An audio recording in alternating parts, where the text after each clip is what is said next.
Capitalismo y cultura, por Carlos Vicente Tapia.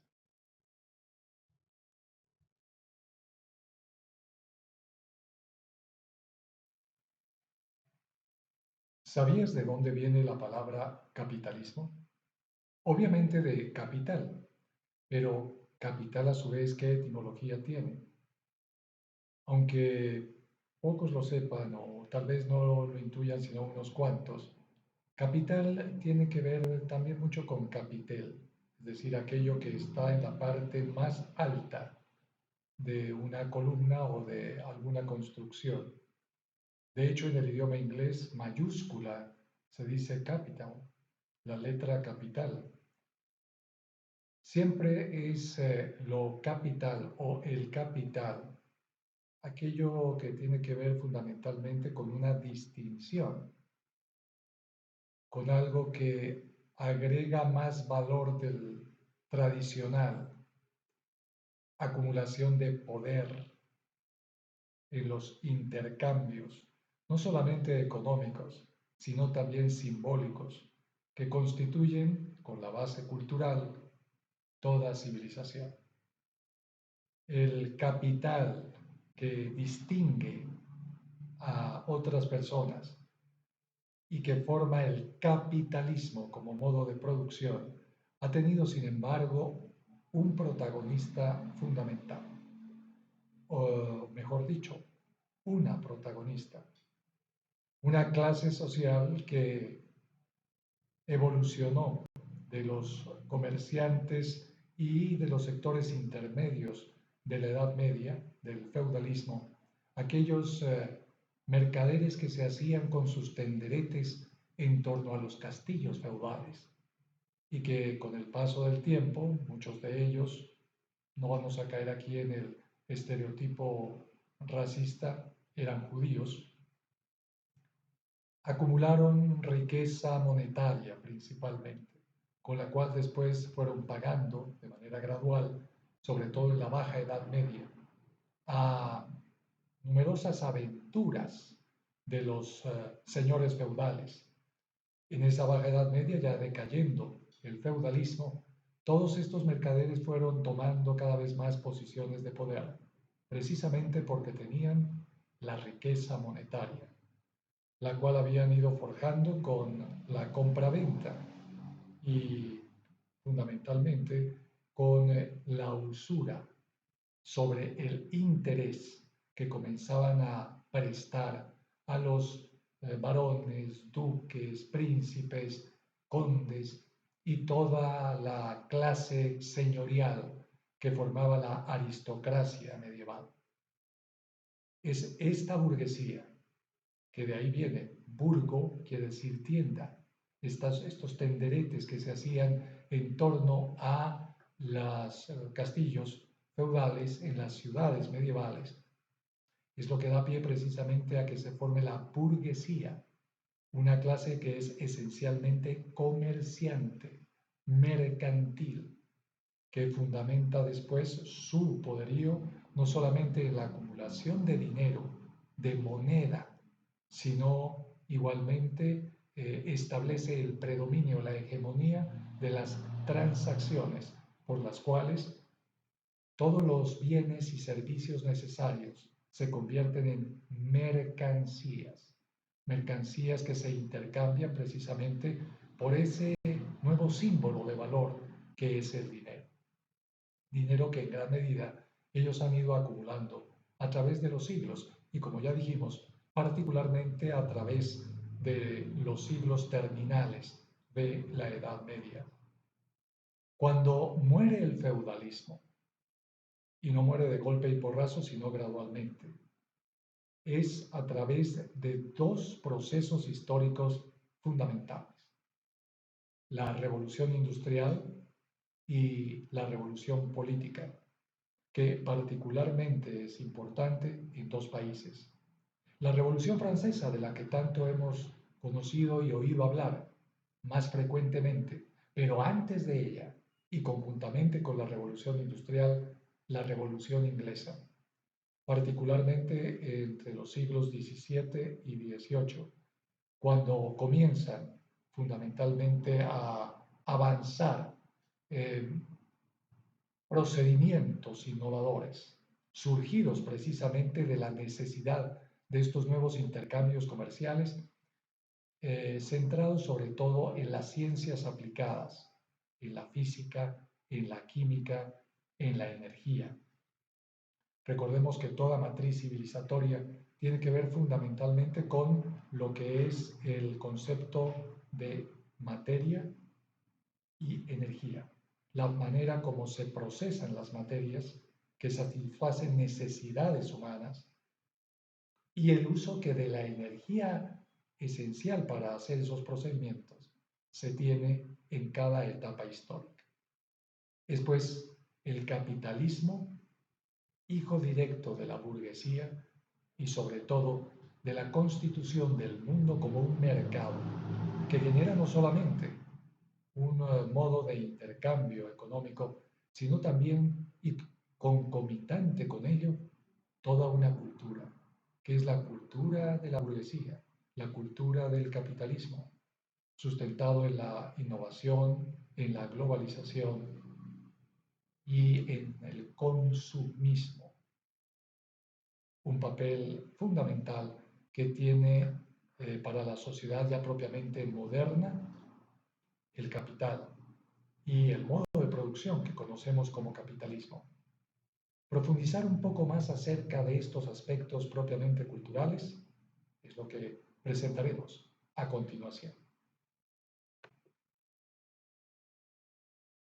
Burguesía y capitalismo han construido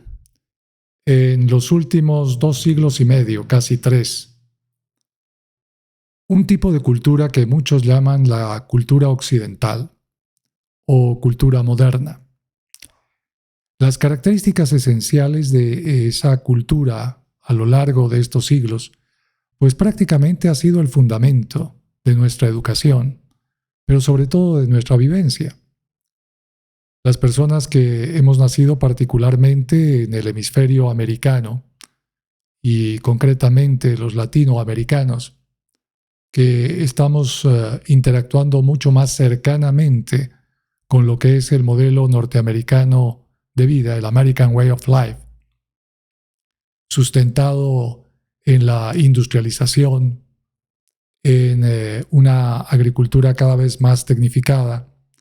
en el predominio de la tecnología informática, sobre todo con lo que hemos dado en llamar la revolución telemática, particularmente intensa en los últimos 30, 35 años, con computadoras, con internet, con satélites, con fibra óptica y ahora con inteligencia artificial. Hemos estado interactuando con un modo de civilización que ha producido a su vez una cultura sustentada, como ya dijimos en la parte introductoria,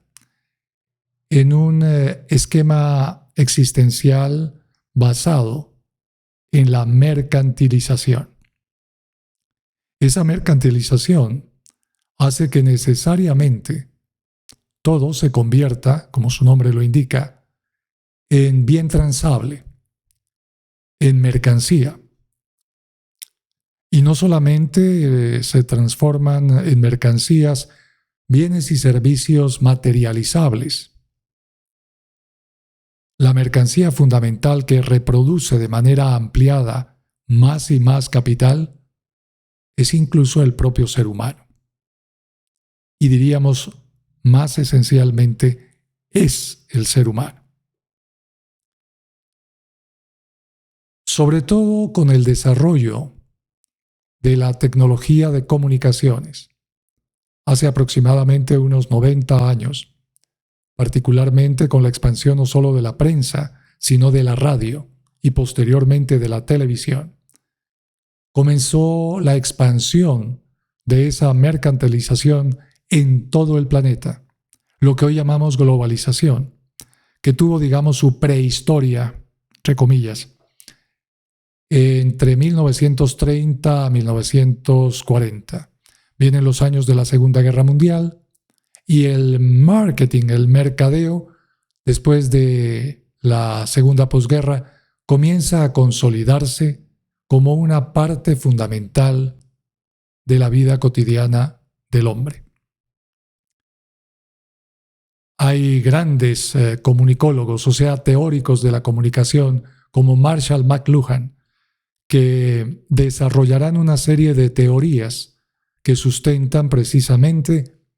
el creciente poderío de la visión mercantilista y consumista sobre lo que es la cultura humana y cómo ésta debe de alguna manera conformarse, adaptarse de manera muy especial a todos los procesos productivos que se supone son necesarios para eso que se ha dado en llamar desde hace más o menos un siglo la economía del bienestar, el welfare state, el estado del bienestar, que no es otra cosa que tener los instrumentos adecuados para tener una vida óptima conforme a lo que dicta el capitalismo, menos por las necesidades propias de nosotros los seres humanos y más por lo que el sistema capitalista nos impone como supuestas necesidades. Estas necesidades se están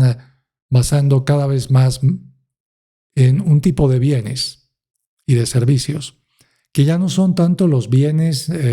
necesarios para la satisfacción de intereses básicos de la comunidad, sino esto que comienza a llamarse con especial vigor en cierta teoría económica neoliberal, los bienes estatus. Volvemos al principio de lo que habíamos dicho en la parte introductoria. El bien estatus es aquel que comienza a ser distinguible y por ende jerarquizable en la escala de ingresos y posibilidades de adquisición a ciertas personas sobre otras. La vieja aristocracia de la Edad Media es sustituida por la nueva clase elitista, la oligarquía, constituida fundamentalmente por segmentos de oligarquía financiera, de oligarquía comercial, de oligarquía industrial. Y también modernamente, una cierta oligarquía mediática, que es la que controla los medios de difusión y de reproducción que conocemos como mass media o medios masivos de comunicación. Y este concepto de masividad es fundamental porque el mercado moderno, hoy convertido en global gracias a las tecnologías contemporáneas y a los transportes que evolucionaron del tren a los aviones, satélites, transbordadores espaciales, aunque hayan entrado temporalmente, creo yo, en receso, así como los grandes buques, containers, que van por todos los mares del mundo llevando mercancías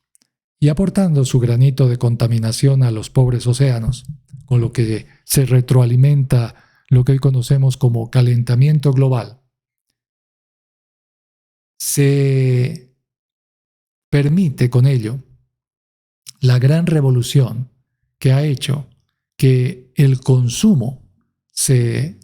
pueda transformar para una vigorosa sociedad que demanda estos bienes tecnológicos y económicos cada vez más intangibles. Esa masividad que habíamos comentado previamente como un proceso histórico que se va formando dentro de la mercantilización burguesa sobre el mundo. Entendido este como un espacio de intercambios financieros y comerciales, va a consolidar una mentalidad que las distintas teorías sociales, o si se quiere más exactamente sociológicas, van a ir fundamentando y legitimando, particularmente dos de ellas, que fueron muy importantes en la segunda mitad del siglo pasado: el estructuralismo y el funcionalismo. En un caso se analizan las composiciones sociales, las unidades constitutivas, sea en lo familiar, en lo empresarial, en lo propiamente social, como estructuras que crean sistemas y subsistemas que a su vez desarrollan funciones. Cuando estas funciones son correspondientes a unos valores institucionales, valga la aparente cacofonía, son funcionales con el sistema. Cuando no, son, dentro de la jerga sociológica mencionada, disfuncionales. Generan comportamientos anómalos que deben ser corregidos. Y en ello hay otra gran cantidad de estudiosos al respecto, como aquellos que fundamentaron las teorías de las cárceles, como Michel Foucault, o que establecieron criterios de justicia basadas en el liberalismo, como John Rawls, por citar solamente un par de ejemplos. Pero es igualmente importante la constitución gradual dentro de estas teorías sociológicas de aquello que comenzó a llamarse más puntualmente sociología de la cultura. Modelo este que comenzó a manejarse sobre todo hacia los años 70 y de ahí en adelante, más o menos digamos unos 55 años que llevamos de tal paradigma sociológico, en donde ese funcionalismo se transforma en una serie de estudios que propiamente se han dado en llamar estudios culturales, y en donde lo que importa es la conformación y la adecuación de las comunidades al cumplimiento de los valores institucionales propios del sistema capitalista burgués. ¿Cuál es el valor esencial que ya mencionamos del sistema capitalista? Ni más ni menos es el de la rentabilidad. El valor fundamental está representado, aunque simbólicamente, en el dinero, el papel moneda, la moneda metálica, en lo que significa el dinero, no solamente como un instrumento material, sino como un valor simbólico en donde se generan transacciones que son la base jurídica de lo que llamamos compra-venta en sujetos que se supone son libres y capaces, porque se supone trabajan y tienen un ingreso. El capitalismo permitió desde el comienzo de su historia algo que es muy importante de reconocer: el libre emprendimiento, la libre empresa. El desarrollo de esa libre empresa es lo que permitió de alguna manera ir constituyendo todas aquellas sociedades económicas que evolucionaron después hacia la sociedad anónima, que permitió el avance global del capitalismo y la configuración de una mentalidad propiamente burguesa en prácticamente todo el planeta. Absorbió a todas las culturas locales y les dio un sello global distintivo del capitalismo y, sobre todo, no solo de espíritu, sino de práctica burguesa.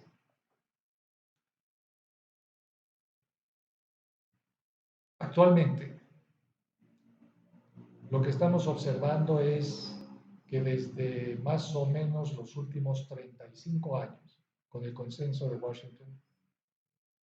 y el neoliberalismo tecnocrático y posmoderno, los modelos económicos, políticos y sociales tienden a un fenómeno que se llama de concentración. La oligarquía se vuelve cada vez más cerrada. La innovación se esclaviza a la posibilidad de que sea rentable. Y no solo la innovación, la totalidad de la cultura humana, no solamente la occidental, comienza a visualizarse como posible siempre y cuando sea rentable, siempre y cuando fortalezca la tasa neta de ganancias de esta élite cada vez más reducida y de pensamiento igualmente cada vez más reductor. Tema que es esencial de lo que se ha dado en llamar la posmodernidad. Así pues, se generan dos graves procesos. Uno, la decadencia sociocultural y el otro, la degradación, tanto moral como ambiental, de las distintas comunidades, no solamente a nivel de localidades en países específicos, sino del planeta en su conjunto. El impacto del capitalismo burgués es hoy ciertamente global, de tal forma que el desarrollo del subdesarrollo, sobre todo espiritual y cultural, es casi un coeficiente que se desarrolla simultáneo, los economistas dirían par y paso, es decir, a la par del fortalecimiento cínico de los modelos de producción intensiva que no toman en cuenta para nada la estabilidad del planeta y sobre todo la justicia y la reciprocidad en las relaciones entre los seres humanos. Básicamente las relaciones de poder que se representan en las relaciones laborales y en las relaciones humanas directas. La cosificación de la mayoría de los seres humanos pareciera que es el proceso radical y terminal de un capitalismo burgués que a casi 3 siglos de haber surgido comienza a mostrar signos de agonía histórica, precisamente como lo dijo uno de sus grandes teóricos económicos, Schumpeter, Joseph Schumpeter, un gran economista austriaco, que bien profetizó con material económico e histórico a la mano que el capitalismo moriría de éxito. Ese éxito compulsivo e intensivo que sobre todo después de la pandemia está comenzando a mostrar signos de muy grave decadencia, máxime cuando se han asociado a los procesos compulsivos ya mencionados de comercialización el peso cada vez más deformante y decisivo de formas de economía ilícita, como el narcotráfico, que generan a su vez una serie de perversas formas culturales o subculturales, dirían algunos, que forman parte de ese horizonte de cinismo en donde involuciona lo colectivo, lo social, hacia lo hiperindividualista, en donde cada uno tendrá sus 15 minutos de fama, como dijo Andy Warhol, y después ¿qué? Reventar, porque no queda de otra. Este ha sido el esquema fundamental analítico y crítico que hemos planteado hoy en Capitalismo y Cultura, para que tengamos una forma, si es pertinente, de debate, de alternativas, más allá del fracasado comunismo a la soviética o a la maoísta, o más cercanamente en el tiempo a la cubana, lamentablemente, en donde todos estos experimentos se basaron en irse al otro extremo, del cinismo oligárquico al ineficiente o a la ineficiente hipocresía burocrática y policíaca. Soy Carlos Vicente Tapia, por tu atención, pero sobre todo por tu reflexión. Gracias, Juan.